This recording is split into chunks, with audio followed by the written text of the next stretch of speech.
Opinion: Prohibition in Bihar is an unmitigated disaster. Total prohibition is administratively impossible to implement, and for a state like Bihar, where poverty is rampant, the revenue lost could have been far better used for healthcare and education. The biggest hoax, in terms of government policy, being played anywhere in the country is prohibition in the state of Bihar.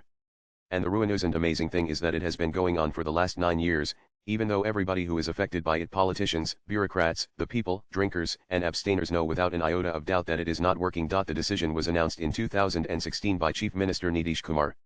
To his credit, he probably conceived of it as an attempt to curb addiction, reduce domestic violence, and improve public health. It was also seen by his supporters as a progressive step in one of the poorest states.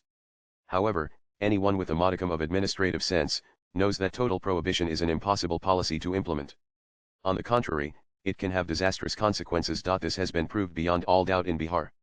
Alcohol is, literally, available everywhere, albeit at higher prices. An organized mafia has come into existence to ensure this. The police force, incomplicit in its functioning corruption, has grown exponentially. The police are particularly corrupted, and distracted from their basic duty of upholding law and order. Cross-border smuggling is rampant. Spurious liquor is being made and sold in large quantities, and the Saran incident in 2022, in which as many as 70 people died after drinking toxic alcohol, stands as one witness to that, although dozens more such incidents can be cited. Local brewing has become a cottage industry. Most ominously, a new threat has emerged in the form of Sukha Nasha, which means drugs, and the state is losing thousands of crores of legitimate revenue, which, in the year 201,516, the year before prohibition was introduced, amounted to as much as 4,000 rupees crore. The saddest part is that the poorest Dalits and Adivasis in particular are the biggest victims of this policy.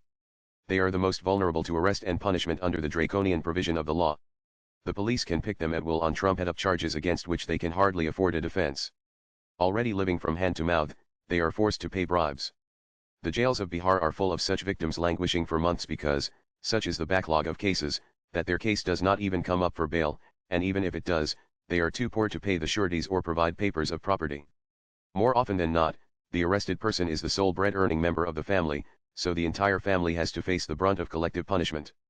Such a scenario in the poorest and most backward state in the country is in itself an unpardonable crime. Moreover, an entire generation of Bihar's youth has been irretrievably compromised. Instead of studying, or acquiring a vocation, they have found the easiest way to earn illegally. All that they need to do is to cross the border into Nepal, Jharkhand, up or West Bengal in their motorcycles or scooters, and smuggle in some bottles which, with the connivance of the police, they then offload in the market for a premium of a few hundred rupees. Prohibition has also spawned one of the most efficient illegal mafias.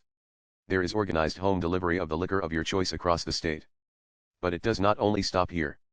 If, after a party, some bottles are left over, or only half consumed, the mafia can arrange to have it picked back, mark the amount left in some of the bottles, and arrange to have it redelivered when needed again. The truth is that those who are charged with implementing this ill-conceived policy are the ones who are subverting it with the greatest impunity. Senior bureaucrats, highly placed police officials, ministers, and even judges, drink alcohol without any sense of fear, for each of them have police guards designated to ensure their security, and cars with sirens and red lights to bring them back home safely after they have had a spirited evening. Bihar is not an island unto itself. It is surrounded by states where there is no prohibition. These states, especially along the border with Bihar, are experiencing a new rise in prosperity, as Biharis cross over to have their tipple, and often spend the night there. Moreover, long borders with neighboring states ensures that smuggling is no problem.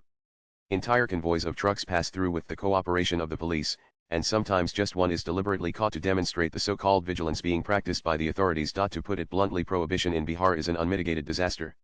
If the ultimate aim was to reduce alcohol consumption, there is an entire range of policy measures that could have been adopted. But total prohibition is administratively impossible to implement, and for a state like Bihar, where poverty is rampant, the revenue lost could have been far better used for healthcare and education. When will Nitish Kumar, and frankly, his principal ally, the BJP, realize the damage this policy is doing? No wonder, at least one political party fighting the upcoming elections, the Jan Suraj led by Prashant Kishore, has the courage to publicly state that if it comes to power in the assembly elections later this year, one of the first things it will do is to scrap prohibition. The first claim on the revenue Bihar has been losing will be its educational infrastructure, which is one of the most pitiable in the country. The author is a former diplomat, an author, and a politician. Views expressed in the above piece are personal and solely those of the author. They do not necessarily reflect News 18's views. Nan.